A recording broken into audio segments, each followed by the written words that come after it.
Bitácora Antropológica, temporada 5, episodio 12, por un mundo menos doloroso, menos terrible, con el Círculo Feminista Ley de Fopa, específicamente con Elisa López Miranda.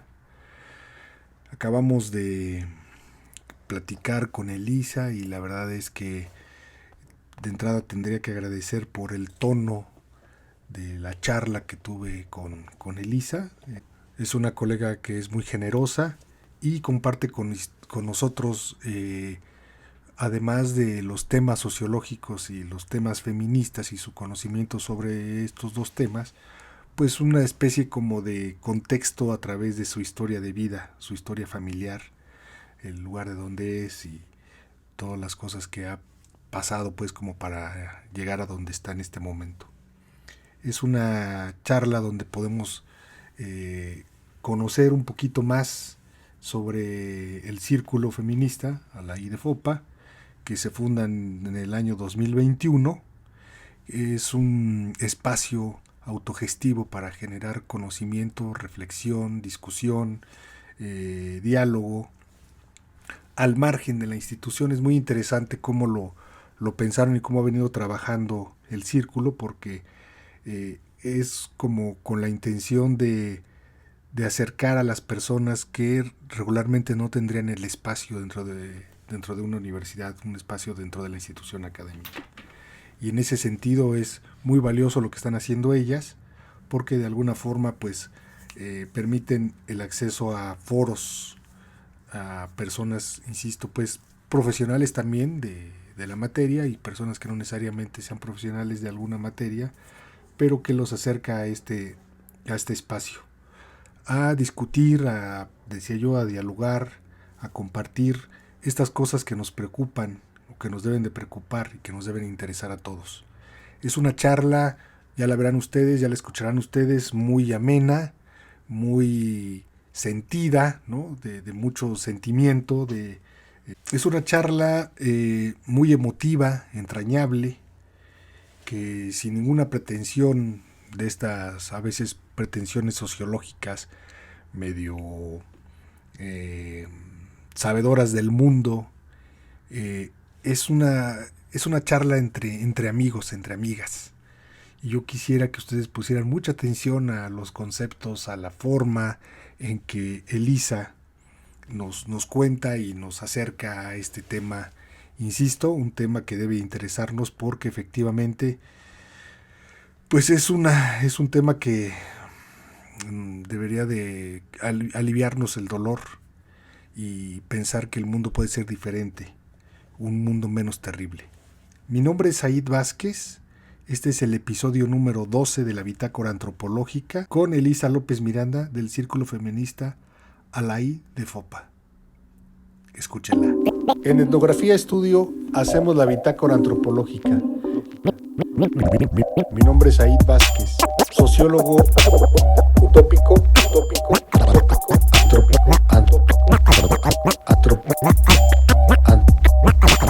antropólogo indecente. Bueno, pues hola, yo soy Claudia Elisa López Miranda, yo soy socióloga, soy feminista, siempre que me presento utilizo esos dos recursos, digamos, porque pienso que es lo que mayormente me define, ¿no? O sea, soy socióloga, estudié la licenciatura en comunicación primero y luego la licenciatura en sociología en la Universidad Autónoma del Estado de México. Y después ya estudié el posgrado, la maestría y el doctorado en la UAM Azcapotzalco. Y pues siempre digo que soy socióloga porque la sociología es como a lo que dedico la mayor parte de mi tiempo, ¿no? A la sociología y al feminismo. Así es que son dos cosas que resultan como muy importantes para mí, para mi formación y para mi vida también, ¿no? Me gustaría platicarles que en 2021 con un grupo de colegas, fundamos el Círculo Feminista Alaí de Fopa y ha sido un proyecto que nos ha dado muchas satisfacciones porque es un proyecto encaminado a generar eventos para la reflexión y la lucha por los derechos de las mujeres. Pero lo que tiene de particular es que aunque guarda un interés académico, es un trabajo que se hace al margen de las instituciones, ¿no? Fuera de las instituciones. No porque nosotras no trabajemos en las universidades o no nos interese el diálogo con las universidades, sino porque es una forma de mostrar que se pueden crear otras plataformas y otros diálogos fuera de las universidades, ¿no? O sea, aunque justo porque nos dedicamos a la sociología y porque nos dedicamos al feminismo, sobre todo desde un lugar como académico, pues parecería que el nicho natural es la universidad, pero resulta que a veces las universidades no se muestran como tan sensibles o tan abiertas, por un lado, a estos temas y por otro lado, a las personas en general, ¿no? O a los académicos o a los profesionales en general, ¿no? O sea, como que de pronto hay un núcleo duro en las universidades de académicos, académicas, y el resto está como que un poco en la periferia y sin privilegios y sin acceso a ciertos foros, ¿no? Entonces, eso que por mucho tiempo nos generó pues enojo, frustración de por qué no se escuchan ciertos temas en la universidad, por qué no se abren las puertas a ciertos eventos, ahora se ha convertido en organización y en generación de espacios autogestivos para hablar de los temas que nos interesan y de las cosas que nos preocupan, vinculadas al feminismo, sí, pero vinculadas también a la sociología. Oye, Elisa, fíjate que cuando estabas en esta introducción, nos decías que algo así como que te dedicas o la vida es la sociología y el feminismo.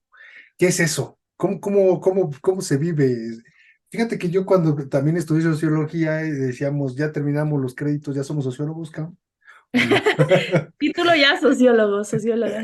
Entonces, cuando uno se convierte y si hay una conversión, que dejas de ser Elisa López y te Ujú. conviertes en socióloga, o dejaste de ser comunicóloga y te convertiste en socióloga. Platícanos esto, ¿qué es eso a lo mejor tú y yo lo entendemos, pero la gente que no estudió sociología dice, Ujú. ¿qué es eso? Pues, ¿por qué dicen que son sociólogos o no viven de la sociología Vimos de la sociología. o para la sociología, digamos, ¿no? O hacemos sociología como cotidiana. Ujú. Cotidianamente estamos pensando, yo creo que es eso, ¿no? Como que estamos pensando sociológicamente todo lo que nos está pasando, pues, ¿no? Lo que nos está rodeando. No podemos desprendernos de ese, que hace rato platicábamos fuera del aire, digamos, esto de la soberbia sociológica, pues es poquito así, pues ¿no? Pensamos en un asunto como muy sociológicamente todo, digamos, todo lo queremos problematizar y problematizar en el sentido de tratar de entenderlo, ¿no? ¿Por qué pasa? Y el Exacto. feminismo también. ¿Por qué hablar del feminismo? Me parece una pregunta bien interesante. em, Primero la sociología, ¿no? O sea, como que estudiar sociología, tal como tú lo dijiste, te provee de una serie de herramientas para observar el mundo. Y sí es una suerte como de camino sin retorno, ¿no? Cuando empiezas a leer sobre sociología, pero también en la sociología aprendemos, tal como tú lo dijiste, a problematizar todo, ¿no? Cosas que parecen a primera vista naturales, cotidianas, dadas, en la sociología las toma y las pone de cabeza, ¿no? Se empieza a preguntar, ¿por qué estas reglas se establecieron? ¿Por qué funcionan así? ¿Por qué coaccionan de esta forma? ¿No? Porque esto que consideramos normal, por ejemplo, respecto a la familia, el trabajo, existe, ¿no? O es así. Entonces, la sociología es como, sí, primero, adquirir una serie de herramientas teóricas, metodológicas, pero también cómo practicar una suerte de hábito de la reflexión, ¿no? O sea, es como que hay una propensión, un Sí. hábito a problematizar todo, reflexionar en torno a todo, a cualquier cosa, hasta lo más cotidiano, ¿no?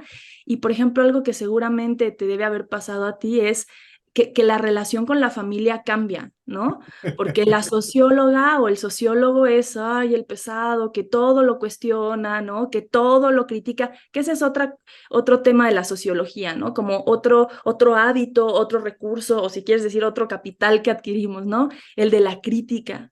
Criticar todo, observar los vacíos o las contradicciones en todos los discursos, en todas las prácticas, incluso en las propias, ¿no? Que eso se vuelve una cosa así medio esquizofrénica y que luego ya tenemos que trabajar con terapia y tal, porque mi hermana, la pequeña, la que es antropóloga, siempre nos hace burla a mi hermana gemela y a mí, que somos las mayores, y dice, ay, es que ustedes tienen el mal del sociólogo, ¿no?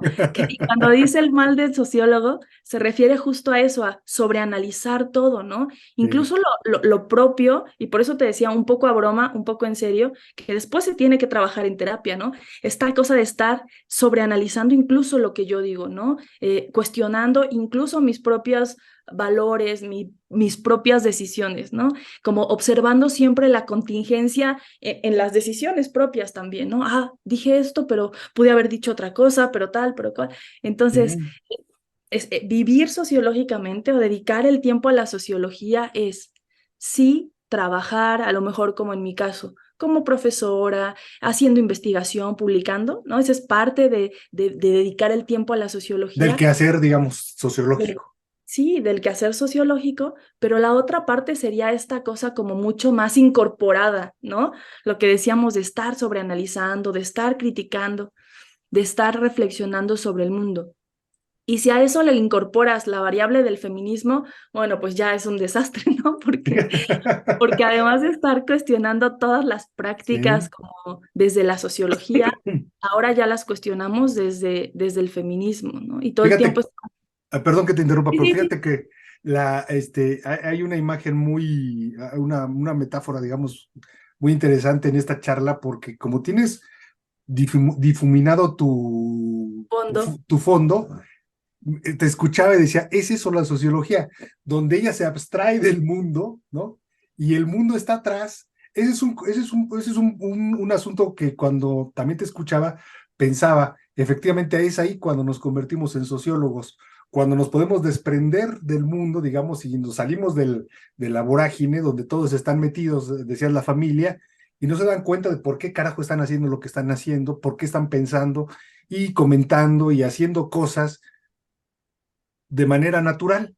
Y nosotros cuando pasa como tu imagen, te sales del mundo, te sales de la familia y los ves y dices, "Ay, estos güeyes son bien extraños, están Sí, mal, están bien, hay que tan mal. reflexionar, hay que pensar cómo podemos ser mejores, ¿no? ¿Por qué seguir repitiendo lo mismo que venimos haciendo? Es muy interesante cómo está tu imagen Fondo ahí, tu fondo, como estás muy sociológicamente fuera del mundo. del Pero ahora sí mundo. háblanos del feminismo. Pero Sí, además, fondo. respecto a esto que dices, esta metáfora como del fondo y salirte del mundo, también yo creo, o sea, yo le agregaría eso que tú dices que me parece muy interesante, que también, o sea, no es que el sociólogo y la socióloga se salga completamente del mundo, porque hay momentos justo para poder vivir, para poder funcionar de manera práctica, en que tienes que volver al mundo, ¿no?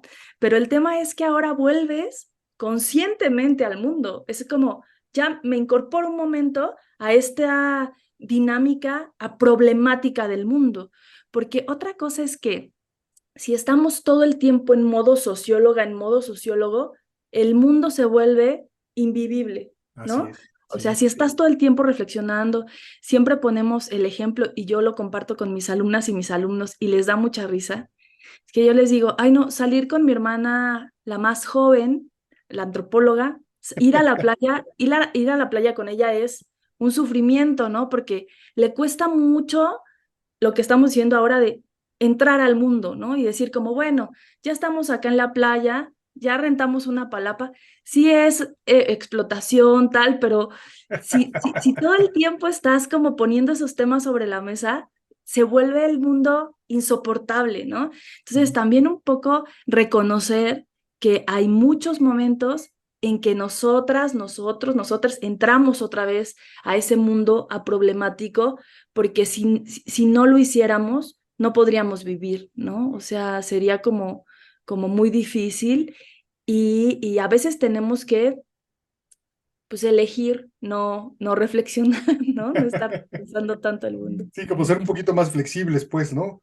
Ser un poco más flexible y que lo aprendes también con la adultez, ¿no? Cuando eres más joven tienes mucho más esa resistencia y quieres pelear todo el tiempo y decir, por ejemplo, yo ahora que me preguntabas del feminismo, ¿no?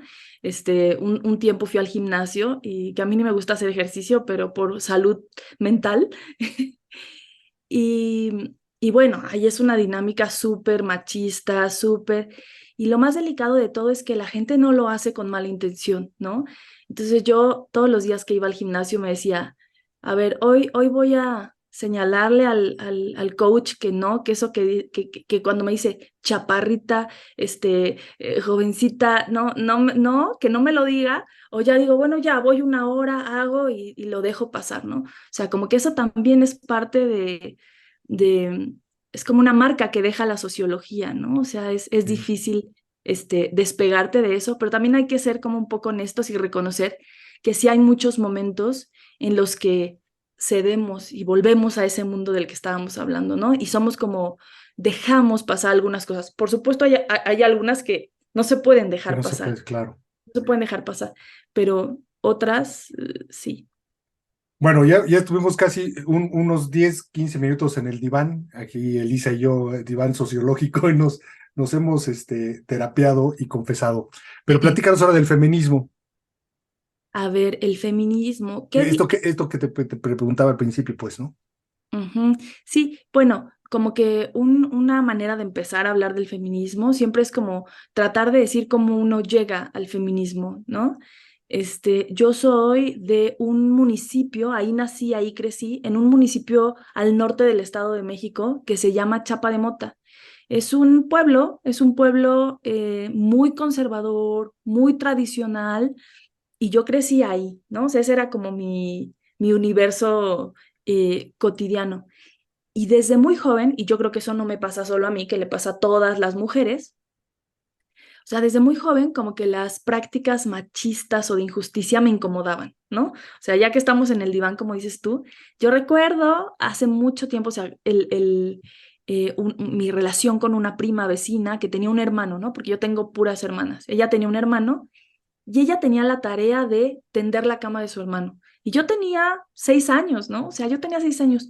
Y yo no tenía, por supuesto, ninguna noción formal, digamos, de feminismo, ninguna lectura, y era una niña, pero me parecía injusto, ¿no? O sea, tenía como nociones generales de la justicia, me parecía injusto. Yo decía, pero ¿por qué tú tienes que tender y él sale a jugar, ¿no? Entonces, esas eran como, experiencias muy comunes en mi vida, ¿no? De una incomodidad respecto a la desigualdad de género, pero como muy orgánica, muy natural. Ujú. Y así a lo largo de mi vida, ¿no? De mi juventud, en la prepa, en la secundaria. Pero un punto como de quiebre muy importante, pues fue la llegada a la universidad, ¿no? O sea, llegar a la universidad fue ahora sí tener herramientas como muy precisas, teóricas, metodológicas, para hacerme consciente de que eso que yo estaba observando era desigualdad de género, ¿no? Eso que yo estaba observando era violencia de género. Y empiezas a hacerte consciente de también de dónde te viene esa incomodidad respecto a la violencia de género, ¿no? Por ejemplo, yo soy una mujer que creció en una casa organizada, dirigida y llevada adelante solo por mujeres, ¿no? Mi abuela, por ejemplo, es una mujer que se quedó viuda muy, muy joven, se hizo cargo de de sus 3 hijos y de su hija, que es mi madre, y eso es lo que he visto en mi casa, ¿no? O sea, mujeres haciéndose cargo de la familia, todo un discurso como muy incisivo y muy fuerte de las mujeres son las débiles, las mujeres no pueden, y lo que yo veía como en mi experiencia más próxima es que eran las mujeres las que se hacían cargo de la casa, eran las mujeres las que trabajaban, ¿no? Pero eso lo viví de forma muy orgánica, y cuando llego a la universidad, como que me hago consciente, por decirlo de alguna forma teórica, más sistemáticamente de eso, ¿no? Entonces así llego al feminismo. Yo estudié comunicación, esa es mi primera licenciatura, y como que no me tocó una época de mucha resonancia del feminismo cuando yo era estudiante de licenciatura, ¿no? Incluso todavía en esa época era cool no autodefinirse como feminista, ¿no? Era como las feministas eran las locas, las que gritan y rompen vidrios y odian a los hombres, ¿no? Y poco a poco vas aprendiendo, vas informándote y vas incorporando, pues, con más fuerza el discurso del feminismo, ¿no? Que para mí fue mucho más claro y mucho más poderoso cuando me volví profesora, ¿no? O sea, sí ¿Por tendría qué? que decir. que una fuente de información, pero también, ¿cómo te puedo decir? Como de empoderamiento también. De motivación, más bien, fueron mis alumnas, Ah, ¿no? ok. O sea, como que el aprendizaje que ellas te dan, lo que ellas te comparten, porque a ellas les tocó otra época, ¿no? Una época donde el discurso del feminismo resuena mucho más y a lo mejor también son mujeres más valientes de lo que fuimos nosotras, ¿no? O sea, que se atreven a hablar con más fuerza, que se atreven a demandar con más rabia incluso, ¿no? Entonces, para mí, volverme maestra ha sido como una de las razones por las que soy más feminista. Mis alumnas me han dado Maravilloso. lecciones muy importantes en ese sentido. Fíjate que te escuchaba y recordaba que cuando yo estudié, que también ya hace más tiempo que tú, pues la licenciatura, eh, se decía el feminismo es una ideología, no Mm, es una cuestión teórica, ¿no? O sea, no podemos hacer una tesis de feminismo porque claro, pues es como hacer pues ideología, cabrón, ¿no? claro. ¿Cuándo crees que pasa? Pero no sé si la pregunta es correcta, puedes hacértela a Ujú. ti. A lo mejor tendría que hacérmela yo, pero es una pregunta de antropólogo inocente, es decir, me estoy haciendo el inocente, como si no supiera. El asunto es, ¿cuándo pasa a ser cuándo las universidades, si bien nos dices que no recogen bien el asunto del feminismo, pero cuándo hay como una resonancia en la universidad y hay posibilidades de discutir teóricamente el feminismo, Sí. Elisa? ¿A Bueno, partir de cuándo? ¿Por qué? ¿Cómo se da este proceso? ujú, ¿Existe o ujú, no existe ese proceso de sí, volverse teórico, claro, claro. analítico? Claro, pues pensando, por ejemplo, en la historia del feminismo, concretamente en nuestro país, por ejemplo, Ana Lau Haidien, que es una profesora de la UAM, justo de la UAM Xochimilco, tiene textos bien interesantes al respecto y recoge como momentos clave, como de impulso eh, no del feminismo necesariamente, sino de esto que tú hablas, de los procesos de institucionalización o de incorporación o de vuelta hacia esa lucha que es histórica y que ha estado siempre, digamos, en la sociedad, pero que ha sido estigmatizada, expulsada de las universidades, etcétera, ¿no? O sea, bueno, ella ubica, por ejemplo, en los movimientos de los 60 acá en México, en el 68 concretamente, una suerte de politización como de las mujeres estudiantas, ¿no? O sea, era obvio que había muchas mujeres participando, que también la presencia de estas mujeres ha sido borrada, pero había muchas mujeres participando en los movimientos estudiantiles de 1968, ¿no? Entonces, Sí, esa fue una experiencia para ellas de politización muy importante, ¿no?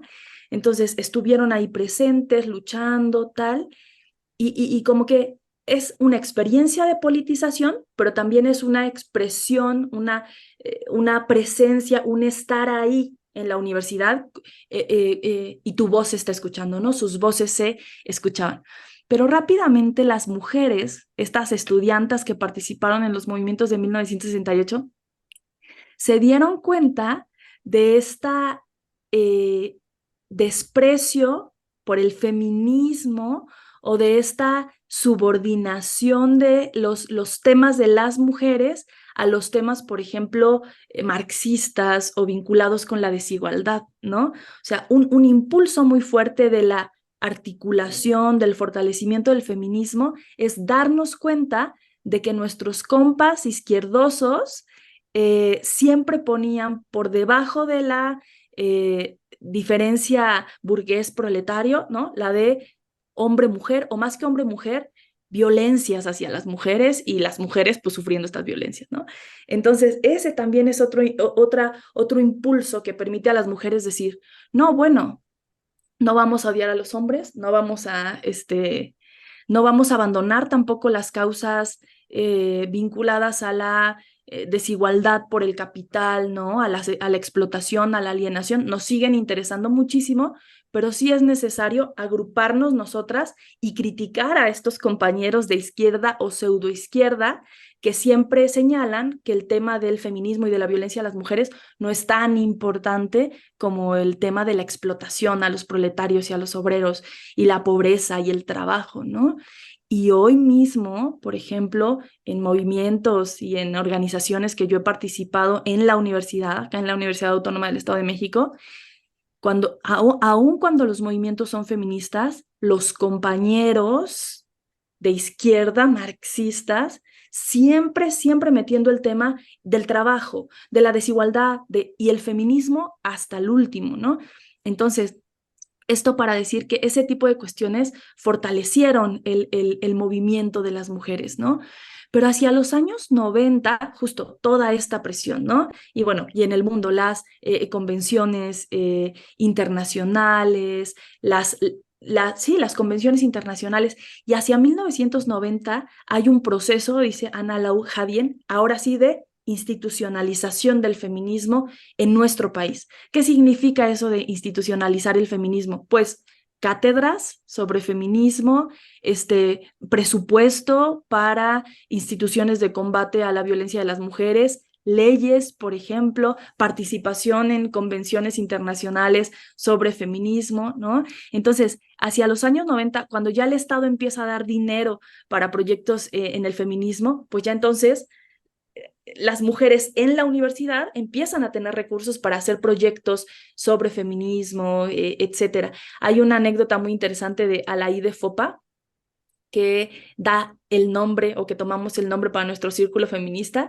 que es que cuando ella empieza a dar clase de sociología de las mujeres en la UNAM, le denomina su materia sociología de las minorías, ¿no? Porque todavía en esa época era políticamente incorrecto hablar de mujeres o feminismo o sociología de las mujeres, ¿no?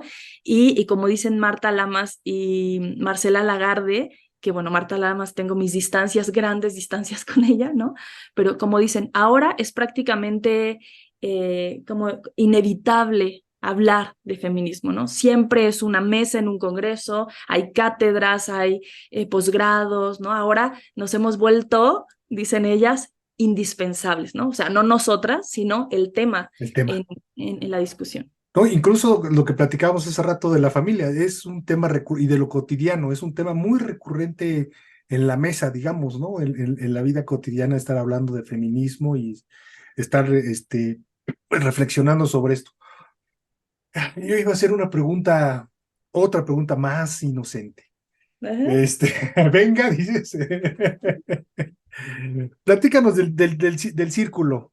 ¿Por qué hacer un círculo? Bueno, ya nos contaste para salir de esto, pero ¿qué es lo que hacen regularmente en el círculo? ¿Y por qué Bueno, el nombre, todo este rollo? Cuéntanos más de él. del círculo. Pues mira, eh, no solo acá en Toluca, no solo acá en el Estado de México, sino como que en todo el país y el mundo, el 2019 fue un momento muy importante para el feminismo. Ujú. Incluso hay publicaciones al respecto, ¿no? Que analizan cómo este año por diversos movimientos, ¿no? Pero con un impulso muy grande que le dio el Me Too, que años atrás ya había estado tomando fuerza en las redes sociales, etcétera, el tema se coloca con mucha fuerza en los medios de comunicación y eso tiene también un efecto en la calle, en las universidades, ¿no? O más que el efecto venga de los medios de comunicación, como que se va alimentando, ¿no? O sea, las denuncias del Me Too, las luchas históricas de todas las compañeras aquí en México y en el mundo, la resonancia en los medios de comunicación y la vuelta otra vez a la calle, ¿no? Entonces, 2019 fue un momento muy importante para el feminismo y acá en Toluca, yo vivo en Toluca, que es una ciudad católica, conservadora, derechosa a veces, ¿no? Em, las marchas empezaron a ser multitudinarias. O sea, 2019 e incluso la marcha de marzo del 2020 fue gigantesca, ¿no? Entonces, todas muy emocionadas, muy motivadas, muy conectadas con el feminismo, ¿no? Y después, o sea, justo después de la marcha del 8 de marzo de 2020 viene la pandemia, ¿no? Entonces, evidentemente hay una suerte como de De pausa. pausa, ¿no? De pausa muy triste, muy fuerte, porque todo ese impulso así emocionante que venía desde 2019 y antes, ¿no? Pero ya señalé por qué 2019 me parece muy importante, pues como que se apaga, ¿no? Y entonces no solo nosotras, muchas compañeras, muchas feministas empezaron a activar por las redes sociales, ¿no? Entonces nosotras dijimos, necesitamos también un proyecto que active, como muchos otros que están ahí en las redes muy fuerte, pero que ponga como el énfasis o el acento en la cosa de la academia, ¿no? Como de lo científico, pero no científico en términos de lo que platicábamos fuera de las cámaras, ¿no? Como de, eh, bueno, nosotras somos científicas, elitistas, que nos distanciamos de el resto, ¿no? Sino más bien con la intención de mostrar que todo eso que se discute en el ámbito científico, en la sociología, en la antropología, en los estudios feministas, tiene un rendimiento para la vida cotidiana de las personas. Ese es como uno de los grandes objetivos del círculo feminista a la IDFOPA. Es decir, todo ese dinero que se invierte en investigación, en publicaciones o esfuerzo, ¿no? Porque hay investigaciones y publicaciones que no han tenido recursos, que son autogestivas, pero que ese trabajo científico especializado sirve para algo en el mundo, ¿no? Entonces, formamos el círculo en 2021, le pusimos a la IDFOPA porque el personaje, la figura de Alaí Fopa reúne muchas de las preocupaciones que nosotras tenemos, ¿no? O sea, Alaí Fopa crea la primera cátedra de Sociología de la Mujer en la UNAM, lo que platicábamos hace un rato, y a nosotros nos interesa mucho la sociología y nos interesa mucho la investigación. Pero además Alaí Fopa funda el Foro de la Mujer, que era un programa así histórico en la UNAM, en Radio UNAM, donde trataban temas feministas, ¿no? Temas feministas, temas de izquierda, invitaba a compañeras campesinas, guatemaltecas, mexicanas, etcétera, ¿no? Entonces, ella tenía presencia en los medios de comunicación y a nosotros nos interesa mucho esa presencia en los medios, ¿no? O sea, dialogar con nuestras compañeras y con nuestros compañeros de los medios de comunicación. Pero además, Alaí Fopa es una enorme poeta y en su poesía incorpora temas feministas, ¿no? Tiene una idea súper subversiva, diría yo, de la maternidad, ¿no? O sea, escribiendo en los años 70 de una forma muy crítica de la maternidad, ¿no? Poesía. Y pero bueno, pero además está interesada como en el arte, etcétera, ¿no? En la pintura y tal, y tuvo una presencia muy fuerte en las luchas por la democratización en Guatemala. Ella es guatemalteca. De hecho, esa es la razón por la que viene exiliada a México, ¿no? Entonces, fue políticamente muy activa, ¿no? Y esa es un poco la imagen que queremos que se tenga del círculo feminista, la IDFOPA, ¿no? Sí, interesadas en la sociología, sí, interesadas en la academia, pero también con una presencia muy fuerte en la calle con las compañeras que luchan en contra de la violencia hacia las mujeres. Y la última característica de Alaí de Fopa que retomamos y que es muy fuerte, pero que también nos gusta señalarla, es que hacia los años 80 ella vuelve a Guatemala en una visita a sus familiares, pero que más bien estaba pues de alguna manera vinculada con la guerrilla, bueno, con las luchas por la democratización en Guatemala en ese momento, y sus hijos, sus dos hijos, sus tres hijos, dos hijos y una hija estaban involucrados en la guerrilla. Entonces, Alaí de Fopa hace un viaje a Guatemala en los años 80 y la desaparece, ¿no?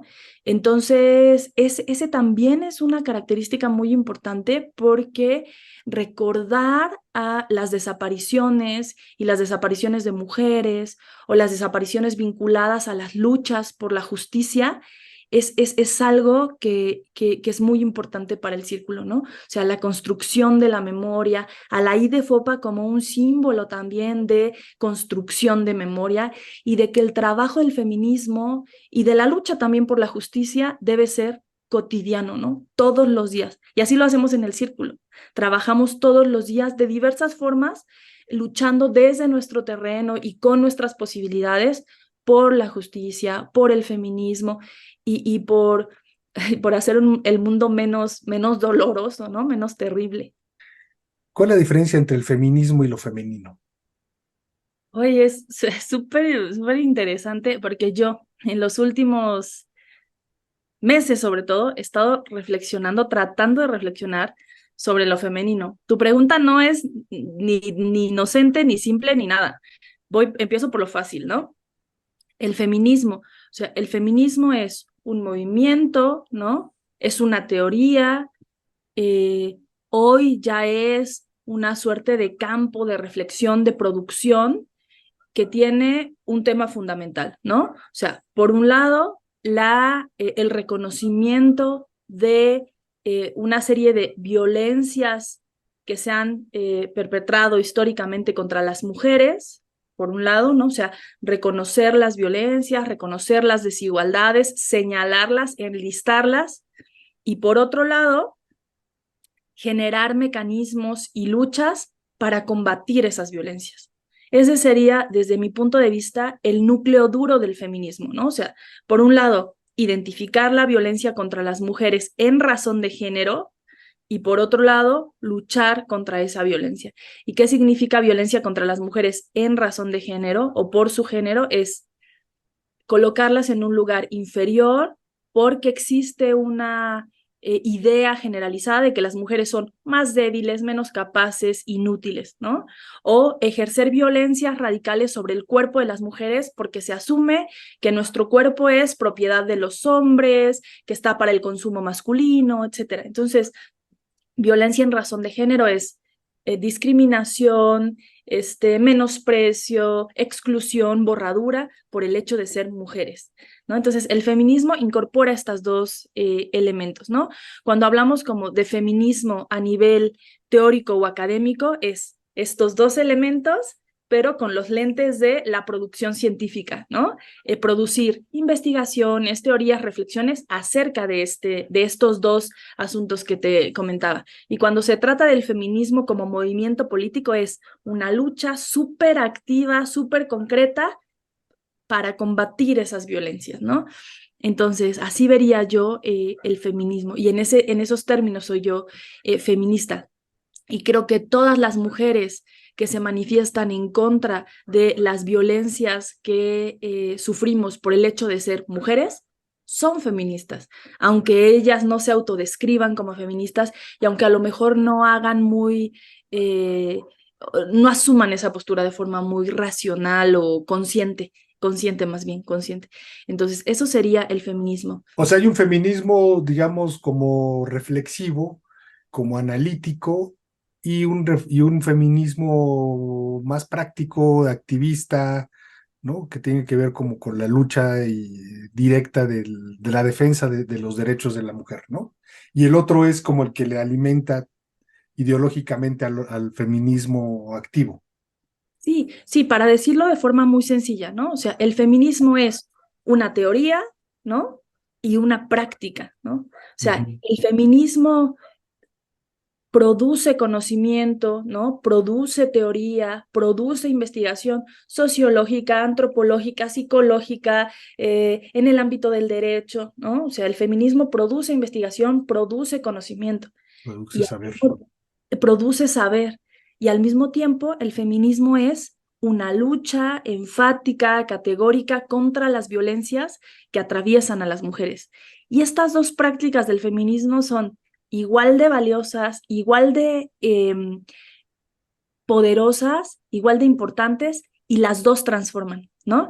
Porque de pronto hay una idea como muy, desde mi punto de vista equivocada, que dice que el feminismo académico es elitista, está despegado de la realidad, no sirve para nada, ¿no?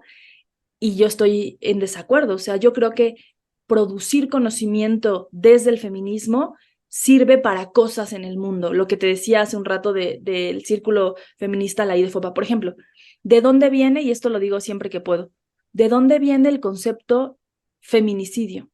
O sea, de una reflexión académica, ¿no? Sistemática, que señala, hay ciertos rasgos de este tipo de agresión que la distinguen del homicidio o que la distinguen de otras formas de violencia, ¿no? Esa reflexión académica, permíteme decir, epistemológica, sirve para algo, ¿no? Sirve para luchar, sirve para que el feminicida tenga mucho más años de prisión que un asesino, por ejemplo, ¿no? Que un simple asesino.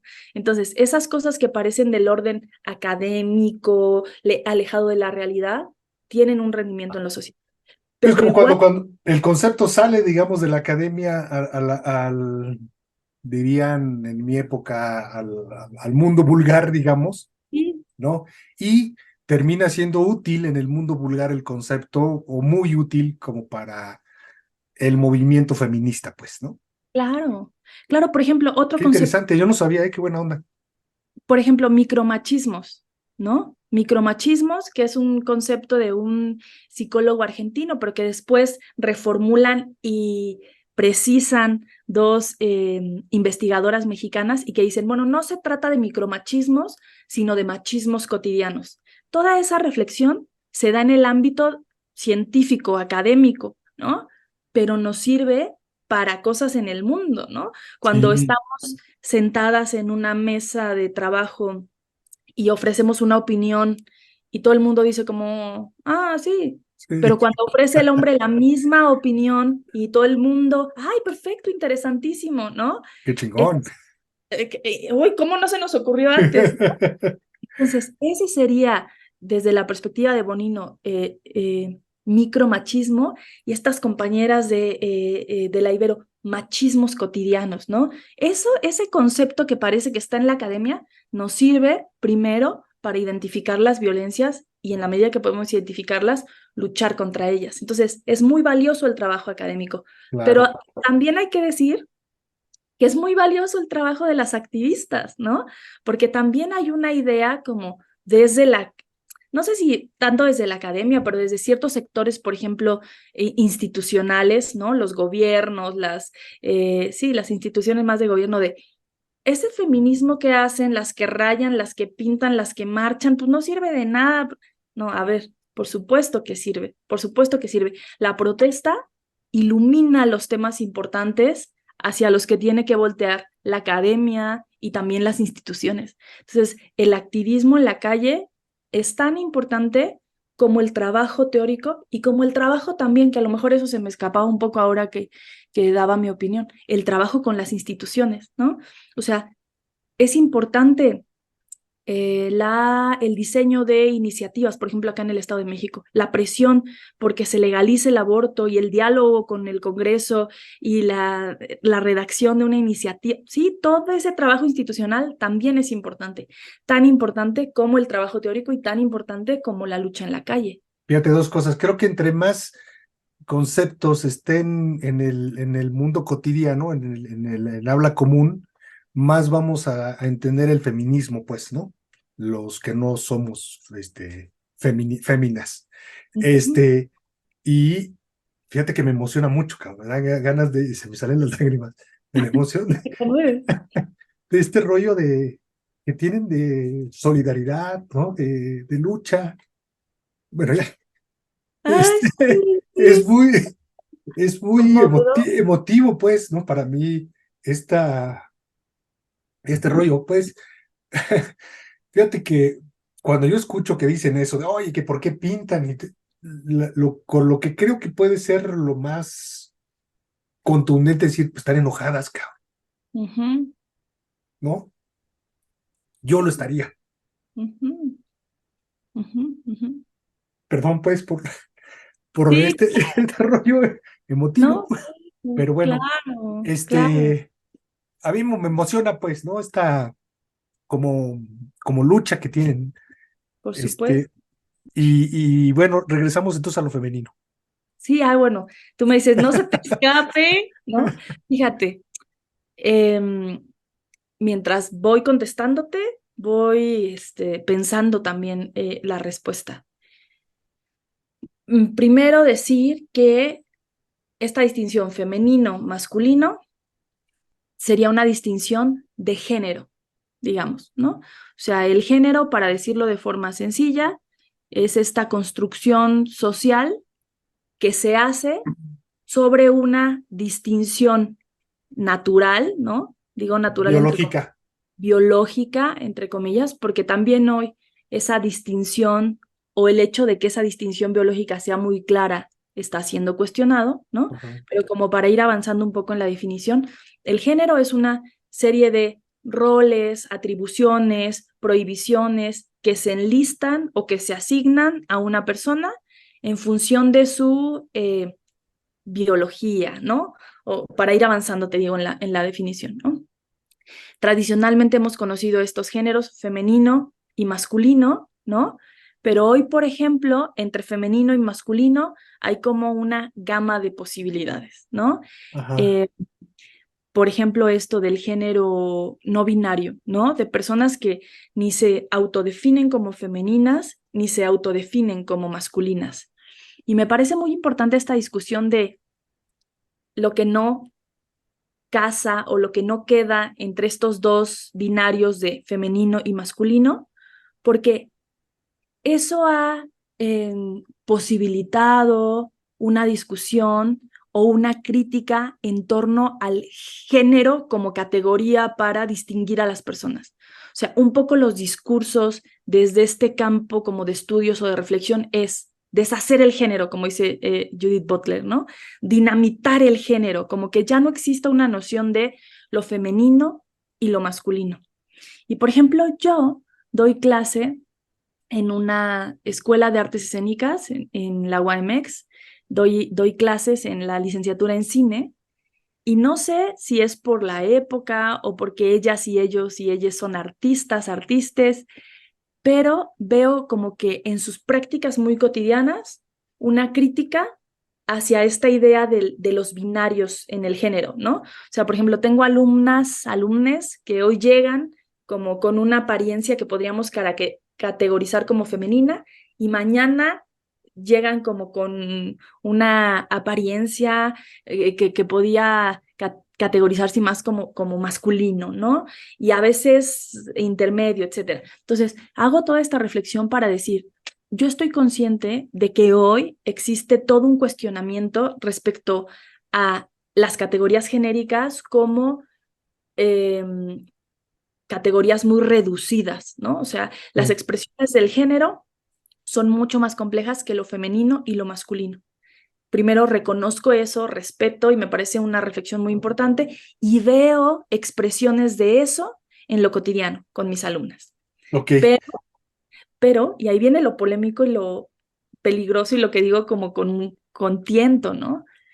Hoy, aunque existen todas esas expresiones de cuestionamiento del género, hoy seguimos existiendo mujeres que nos autodefinimos como femeninas, ¿no? O sea, ¿qué es lo femenino? Porque me van a decir, pero ¿tú qué defines como femenino, Elisa? ¿El cabello largo o maquillarte o llevar tacones? Y mi respuesta sería, en algunos casos sí. En algunos casos podemos tomar esos rasgos como referencias de lo femenino, ¿sí? El cabello largo, cierta ropa, ¿no? O sea, a pesar de que tenemos que elaborar una crítica contra el género, contra la idea de género y lo reduccionista que es eso, no podemos negar que hoy empíricamente es posible dar cuenta de mujeres femeninas, ¿no? O sea, a lo mejor en 50 años ya no, pero hoy, así como hoy existe los géneros no binarios, existen mujeres que se asumen, como yo, como femeninas, ¿no? Y fíjate que yo pensaba también, escuchándote, ¿dónde entonces metemos, cómo ensartamos cómo justificamos, o bueno, no justificamos, cómo continuamos hablando del feminismo si ya no hay lo femenino, Claro, claro, por supuesto. ¿no? O Por, sea, tiene que haber este elemento femenino para hablar de feminismo, pues. por supuesto, por supuesto. Y es un asunto A- delicado, Aunque porque, yo me considere mujer, digamos, ¿no? Aunque yo claro, diga, Said es una mujer. claro, claro. Y Estoy de acuerdo. tengo que adquirir ciertos elementos femeninos para asumirme como mujer y asumirme como feminista, ¿no? Totalmente. Y además, o sea, sí, sí, sí, hay que hacer una reflexión sociológica de lo que es lo femenino, Porque la ¿no? construcción de los géneros, de lo que estás hablando es que la construcción de los géneros es a partir de los haceres, ¿no? Con H, de lo que hacen, no de lo biológico, no de lo natura, ¿no? Y la pregunta sería, Es más social. es más social. Y la pregunta sería, hoy, para recuperar tu término, ¿hay haceres femeninos y haceres masculinos? Mi respuesta No. es sí, sí, Sí, sí, sí. hoy todavía, o sea, hoy todavía hay roles que se asignan tradicionalmente que se asignan a las mujeres, ¿no? Hay roles que se asignan a los hombres. Y aunque nosotras, desde el feminismo, hemos cuestionado los roles que nos parecen injustos, esos roles nos han construido identitariamente. Entonces, esos roles, por ejemplo, yo siempre digo, a ver, ¿qué implica asignar género? ¿Qué implica asignar género? Pues que digan, Elisa, en mi acta de nacimiento, femenina. Eso es un signo, esa es una marca que va a condicionar mis interacciones posteriores. Y esas interacciones posteriores están, existen, me construyen como persona y me permiten decir, sí, soy femenina. Hay algunos rasgos de lo femenino impuestos socialmente, claro, eso no lo vamos a negar. Hay algunos rasgos de lo femenino que acepto y que son parte de mí. Voy a poner el ejemplo del lenguaje. Que me siento a gusto, digamos, con ellos, ¿no? Me siento a gusto con ellos y que además estoy consciente de que son una imposición, estoy consciente de que se me imponen con la socialización, pero que me permiten construir la identidad, sino a partir de qué rasgos construyo lo que yo soy como mujer, ¿no? O sea, el Como, lenguaje, por ejemplo, como Elisa, no como tanto como Elisa, mujer, como Elisa, ¿no? como Elisa, mujer femenina, Sí. ¿no? O Porque sea, yo tengo un acta que dice, presenta en vivo al niño Said Vázquez, ¿no? ¿cómo, cómo? Presenta en vivo al niño Said Vázquez, ¿no? Claro, Pero claro. resulta que ese niño Said Vázquez llora y los niños no deben de llorar, pues, ¿no? Sí, Entonces, yo te decía hace rato, ay, disculpa, pero no me disculpaba por llorar, sino me disculpaba porque estamos platicando y estamos claro, interrumpiendo la claro. charla por llorar, No, ¿no? no, claro. Pero para mucha gente sería, no, pues eso no es un hacer de niño, ¿no? Claro, y por ejemplo, es muy interesante lo que dices. Por eso la discusión, yo desde hace mucho tiempo quiero escribir un textito, pero no he tenido como la cabeza ni el tiempo para discutirlo así y ve, ya me aventuré acá a compartirte mis opiniones, ¿no? Eh, Tú, por ejemplo, te dicen, como niño, te toca no llorar y tú, porque has tenido ciertos recursos, porque has tenido ciertas interacciones, cuestionas ese rol que se te impone como masculino y dices, no, a ver, o sea, aunque la regla, el script tradicional me dice que yo no debo de llorar, no, yo necesito llorar, a mí me parece legítimo llorar y cuestionas algunos de esos roles que se te han impuesto, pero hay que reconocer que hay otros roles que tomamos y a partir de ellos construimos nuestra identidad, ¿no? Yo, Elisa, participo, realizo muchas prácticas que son consideradas socialmente como femeninas y a partir de esas prácticas construyo mi identidad y yo Elisa, me siento mujer femenina. Por ejemplo, eh, algunos protagonistas y algunas protagonistas, algunos protagonistas de esta discusión de deshacer el género, dinamitar el género, son compañeras trans, o sea, compañeras que nacieron hombres, pero que decidieron transicionar hacia lo femenino, ¿no? Entonces yo me pregunto, si el de género ya no existe, si no existe, si todos los roles que se nos imponen vinculados a lo genérico tienen que ser dinamitados y cuestionados, entonces, ¿cómo explicas que haya compañeras que encuentran felicidad, satisfacción, paz en su transición hacia lo femenino, ¿no? Entonces, esa discusión tiene que tomarse muy seriamente. Hay compañeros hoy que no se asocia ni con lo femenino ni con lo masculino, genial, genial, es una crítica muy radical al género, pero hay compañeras hoy, yo, mujer cis, femenina, que me relaciono y me encuentro en lo femenino, y hay compañeras trans, femeninas, que encuentran en eso su paz, su identidad, entonces, por eso te decía, esa pregunta sobre lo femenino es muy complicada. En el círculo tuvimos en un momento, en abril del 2021, una charla con una doctora que me parece brillante y que admiro mucho, que se llama Siobhan Guerrero McManus, de la UNAM. Y ella nos fue a hablar sobre la metafísica del sexo y el género. Hizo toda una explicación para cuestionar la noción o la posibilidad de tener una noción de mujer y hombre. O sea, cuestionó radicalmente esa categoría. Y entonces al final de la charla, yo me quedé con la pregunta de, entonces, qué es una mujer? Entonces, no podemos hablar hoy ya de qué es una mujer, ¿no? Y como yo era la moderadora, no quise ser imprudente y decir, yo tengo la pregunta, porque mucha gente quiso preguntar, Sí. pero me quedé con esa pregunta dando vueltas en mi cabeza, ¿no? Y estoy completamente en contra de los discursos de odio y estoy completamente en contra de esta mirada simplista del sexo como la mujer tiene un órgano sexo genital tal y entonces solo esas son mujeres y el hombre y solo es, estoy en contra de esos discursos, estoy en contra. Pero sí creo que, como te decía, hay rasgos sociales de cómo se construye una mujer y de cómo se construye lo femenino todavía hoy. Y tal como tú decías, claro que ahí encuentra su razón de ser el feminismo. Si ya no existe esa distinción en el trabajo, en la academia, en la calle, pues entonces, ¿para qué luchamos las feministas, no?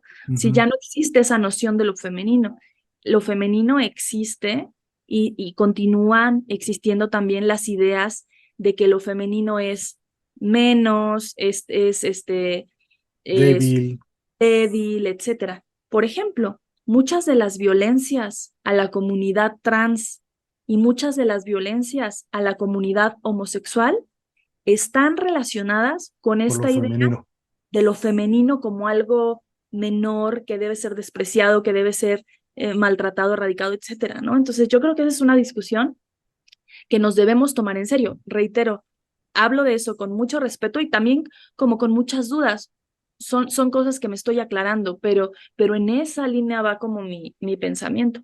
Sí, fíjate que aparentemente estamos hablando del feminismo y del feminismo, de lo femenino, etcétera, pero creo que estamos haciendo una charla muy, hace rato decías, ahí se me fue, epistemológica, pues, ¿no? Ah, sí, de concepto, claro, claro. ¿No? Sí, Estamos, de lo que estamos hablando es como de la modificación de esta urdimbre, digamos, urdimbre, claro. ¿no?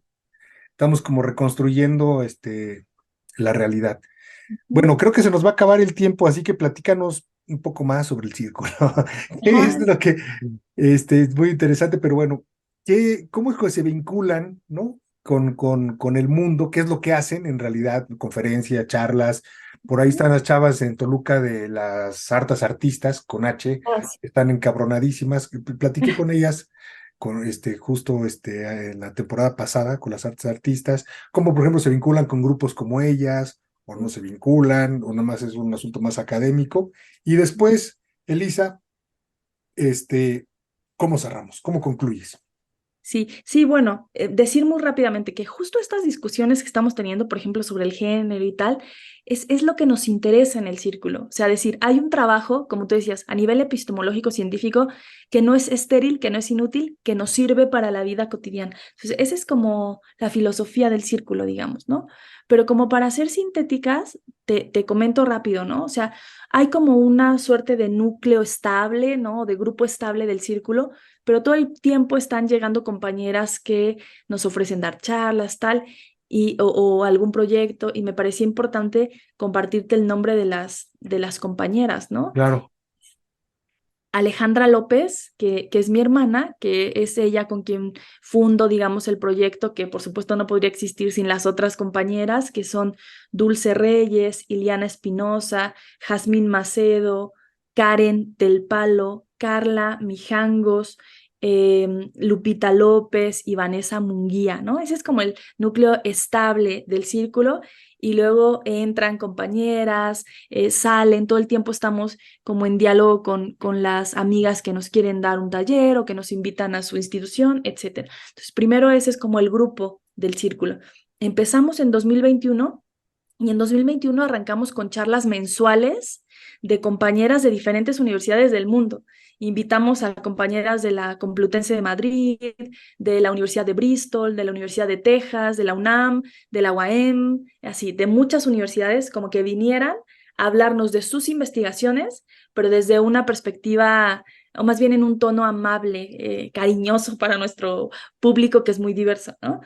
En el 2022 como que nos interesamos en acentuar nuestros vínculos con las instituciones e hicimos un podcast con la Comisión de Derechos Humanos del Estado de México, ¿no? Entonces ese fue como el gran proyecto del 2022 y también publicamos columnas semanales en un periódico que se llama Portal, que nos dejaba escribir lo que nosotras queríamos sobre feminismo y aborto y tal acá en el Estado de México. Fue una experiencia bonita. Y en este 2023 estamos trabajando fuerte en un libro sobre la borradura de las mujeres en los programas de licenciatura en diferentes universidades, ¿no? La UPN, el Colegio Mexiquense, la UAMX. Estamos haciendo esa reflexión de por qué las mujeres no están en los programas de estudio. Y también en 2021, en 2023, este año, pues, ganamos el Premio Estatal contra la Discriminación que otorga la Comisión de Derechos Humanos del Estado de México a las colectivas, organizaciones o personas que trabajan cotidianamente por erradicar la discriminación contra las mujeres. Nosotras ganamos en el rubro de equidad de género. Entonces, ese es un poco el trabajo del círculo. Tenemos como proyectos cada año, las charlas, el podcast, ahora este año el libro, pero además de esos como grandes proyectos o proyectos ya fijos en cada año, siempre estamos acompañando a las colegas o amigas que se acercan y dicen, oye, Elisa, ¿podemos organizar una charla para que yo comparta mis resultados del proyecto de investigación que estoy haciendo ahora? Sí, claro, la organizamos, ¿no? Oye, yo quiero dar una charla sobre Donna Haraway. Ah, pues sí, lo organizamos. Y así, o sea, como que se convierte en un foro para hablar de cosas y para hacer proyectos que no siempre las universidades o las instituciones abrazan, ¿no? Y mucho tiempo, te decía, vivimos como frustradas de que, ay, ¿por qué? ¿Por qué no nos prestan? A veces ya teníamos a la ponente de la universidad tal, con un proyecto súper chido, y no nos prestaban el aula en la universidad, ¿no? O no nos hacían el cartel a tiempo y dijimos, bueno, pues nosotras lo armamos, hacemos nuestro cartel, invitamos a nuestro público y no estamos como sujetas al permiso de nadie. Qué buena onda, sí. Pues felicidades por estos reconocimientos y por el trabajo que están haciendo. Creo que es muy interesante, sobre todo en una ciudad, como dices, no sé si ponerle una Conservadora, etiqueta compleja, digamos, pero además como muy Toluca. peligrosa para las mujeres. Sí, es Una lo que ciudad muy peligrosa para las mujeres. Sí, oye. Bueno, ¿cómo cerramos? ¿Cómo concluyes? ¿Con qué te despides, Elisa? No, pues agradecerte mucho la plática, el tono de la plática que nos permitió compartir cosas, que me permitió compartir cosas desde mi familia, cómo crecí en mi pueblo, hasta discusiones, como dices tú, epistemológicas vinculadas al género, al feminismo. Y también te agradezco mucho el foro para hablar del Círculo Feminista a la IDEFOPA, que es un proyecto que nosotras queremos mucho, pero además es muy bonito porque hemos recibido como mucho cariño, mucha buena onda de la gente que está alrededor, ¿no? O sea, tanto el público que va a las charlas, como por ejemplo proyectos como el tuyo pues que también nos invitan y nos abrazan y nos dan un espacio. Bueno, pues sí, efectivamente las abrazo y muchas gracias por estar aquí. Esto fue la Bitácora Antropológica con Elisa López y el Círculo Feminista. Gracias, Elisa. Muchas gracias a ti. En Etnografía Estudio hacemos la Bitácora Antropológica. Mi nombre es Aid Vázquez, sociólogo utópico,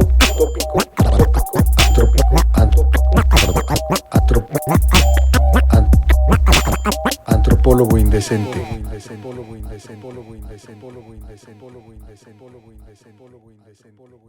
¿Qué onda, Elisa?